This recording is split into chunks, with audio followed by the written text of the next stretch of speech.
राजनीति में पप्पू होना अब इंसल्ट नहीं, एक ब्रांड बन गया है। फर्क बस इतना है, किसे लॉन्च किया गया है राहुल गांधी के ऑफिस से और किसे महाराष्ट्र के दरबार से। महाराष्ट्र की सियासत में आज फिर आग लगी है। आग भी ऐसी जो लगी थी वोट चोरी के आरोपों से, लेकिन अब धुआं उठ रहा है पप्पू गिरी के बयान से। देवेंद्र फडणवीस ने आदित्य ठाकरे को न सिर्फ घेरा बल्कि ऐसा वर्बल स्लैप मारा कि एको पूरे सोशल मीडिया में गूंज रहा है। देश में एक पप्पू काफी है, दो की जरूरत नहीं। तो कहानी शुरू होती है एक पावर पॉइंट प्रेजेंटेशन से। जी हां, आदित्य ठाकरे ने बकायदा स्लाइड्स, ग्राफ और डेटा के साथ कहा, महाराष्ट्र में वोट चोरी हुई है, डुप्लीकेट नाम, फर्जी वोटर, मृत आत्माएं भी वोट डाल रही हैं। मतलब लोकतंत्र अब ज़ॉम्बी मोड में है। उन्होंने इसे जनादेश की चोरी बताया और लोगों से कहा, अपने इलाके के वोटर लिस्ट की जांच करें। सब कुछ सुनने में बड़ा आइडियलिस्टिक लगा, लेकिन फडणवीस साहब को इसमें आइडियलिज्म से ज्यादा इमिटेशन दिखी। फडणवीस बोले, मैं आदित्य ठाकरे को थोड़ा जानता हूं, मगर मुझे उनसे इतनी पप्पूगिरी की उम्मीद नहीं थी। और फिर शुरू हुई उनकी शब्दों की गोलाबारी।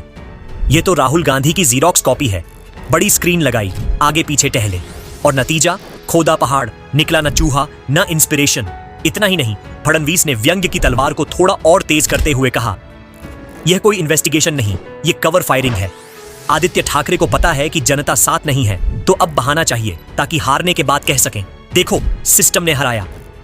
कभी बाला साहेब ठाकरे की शेर जैसी दहाड़ थी, और आज उसी घर का शेर पावर पॉइंट में गुर्रा रहा है। राजनीति का जंगल भी अजीब है। यहां रोर नहीं, प्रेजेंटेशन स्किल्स चलती हैं। अब एंट्री होती है रोहित पवार की, जो बीजेपी और चुनाव आयोग की जॉइंट वेंचर पर सवाल उठा रहे थे। उन्होंने कहा, जब हम चुनाव आयोग से बात करते हैं तो जवाब बीजेपी क्यों देती है? बिल्कुल वैलिड सवाल था, लेकिन टाइमिंग सस्पिशियस थी। फडणवीस ने मौका नहीं छोड़ा।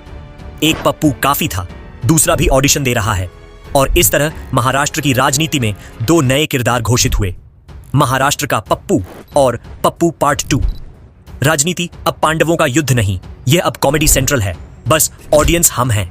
हर नेता अपनी खुद की नेटफ्लिक्स सीरीज चला रहा है। आदित्य कहते हैं, हमने अनियमितताएं पकड़ी हैं, डुप्लीकेट वोटर, मृतक नाम, फर्जी फोटो। उनके इरादे शायद सही हों, लेकिन फडणवीस ने कहा, यह मुद्दा नहीं, मूड बना रहे हैं। और सच कहें तो यह सियासी प्रेजेंटेशन डेटा एनालिसिस से ज्यादा ड्रामा एनालिसिस बन गया, क्योंकि जनता अब वोट से ज्यादा वायरल होने पर ध्यान देती है।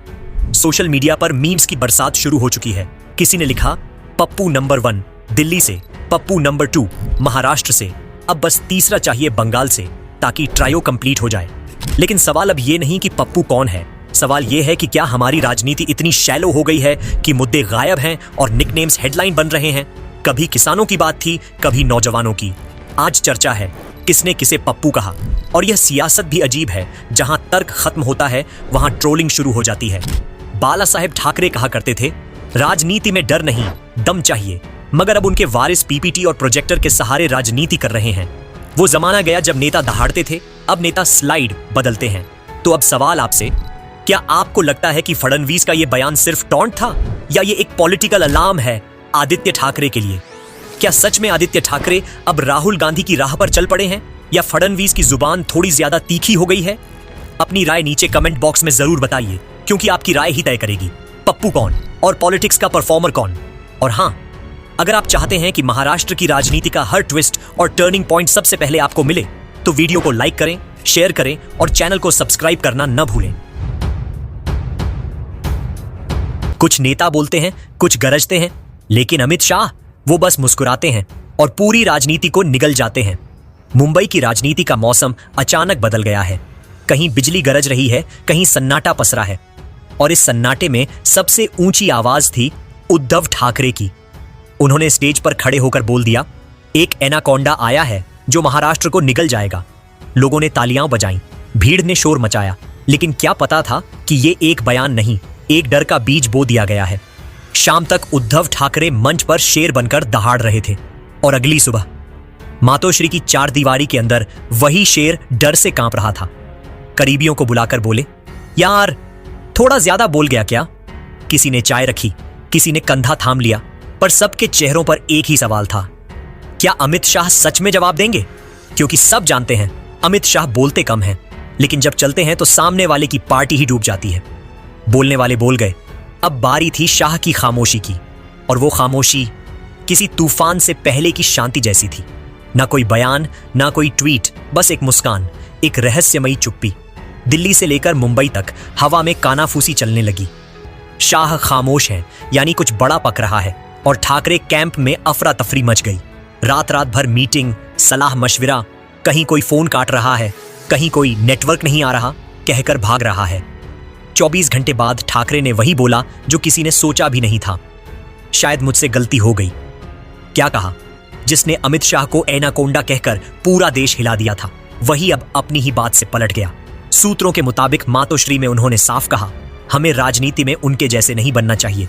पर असली सवाल है, क्या यह समझदारी थी या डर का असर? क्योंकि भीतर से ठाकरे को लगने लगा था कि शाह अगर चाहें तो अदालत से लेकर असेंबली तक उन्हें लपेट सकते हैं। राजनीति में सबसे खतरनाक हथियार है शाह की मुस्कान, क्योंकि जब वो मुस्कुराते हैं तो कोई नहीं जानता कि अगला शिकार कौन होगा। कहते हैं शाह ने बस एक हल्की सी स्माइल दी और दिल्ली के गलियारों में फुसफुसाहट उठी। अब देखना महाराष्ट्र में कौन कौन निपट जाता है। राजनीतिक जंगल का असली राजा वो नहीं होता जो गरजता है, वो होता है जो धीरे धीरे लपेटता है। और शाह अब उसी स्टेज पर हैं। कहा जा रहा है ऑपरेशन एनाकोंडा शुरू हो गया है। हर दिन ठाकरे कैंप से कोई न कोई नेता निपट रहा है। मीडिया हेडलाइन चला रही है, शिवसेना में एक और झटका। उधर ठाकरे के चेहरे पर सन्नाटा और पछतावा दोनों एक साथ हैं। भीतर से डर ये कि अगर शाह सच में एनाकोंडा निकले तो उनकी पार्टी ही नहीं, उनका राजनीतिक करियर भी निगल लेंगे। अब सवाल जनता से, क्या ये सब राजनीति थी या सच में डर ने ठाकरे को बेबाक से बेजार बना दिया? तो आप बताइए, क्या उद्धव ठाकरे सच में डर गए हैं या ये सिर्फ एक सियासी स्क्रिप्ट थी? कमेंट बॉक्स में अपनी राय लिखिए, वीडियो को लाइक और शेयर कीजिए, और याद रखिए इस राजनीति के जंगल में हर मुस्कान के पीछे एक एनाकोंडा छिपा है।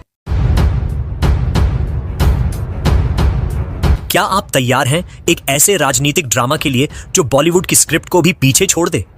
जी हां, महाराष्ट्र की सड़कों पर जहां मराठी मानुष की धुन बजती है, वहां अब एक नया ट्विस्ट आ रहा है।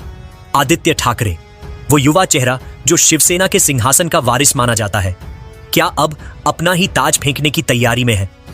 दोस्तों, ये कोई साधारण खबर नहीं, बल्कि एक सेंसेशनल स्टोरी है जो परिवार, सत्ता और साजिशों की जंग में उलझी हुई है। अगर आप सोच रहे हैं कि राजनीति बोरिंग है तो रुकिए, ये वाला एपिसोड आपको कुर्सी से बांध कर रखेगा। कल्पना कीजिए, एक तरफ उद्धव ठाकरे, शिवसेना के सुप्रीमो, जो अपनी पार्टी को बचाने के लिए हर तरह की जुगत लगा रहे हैं। दूसरी तरफ उनका बेटा आदित्य, वो स्टाइलिश नेता जो मुंबई की नाइट लाइफ से लेकर विधानसभा तक छाया रहता है। लेकिन अब खबर यह है कि आदित्य की आंखों में वो पुरानी आग नहीं जल रही। वो राज ठाकरे की उस फायर ब्रांड स्टाइल से थक चुके हैं। वो स्टाइल जहां उत्तर भारतीयों को निशाना बनाकर वोट बटोरे जाते हैं, मारपीट की धमकियां दी जाती हैं और हर रैली एक एक्शन मूवी बन जाती है।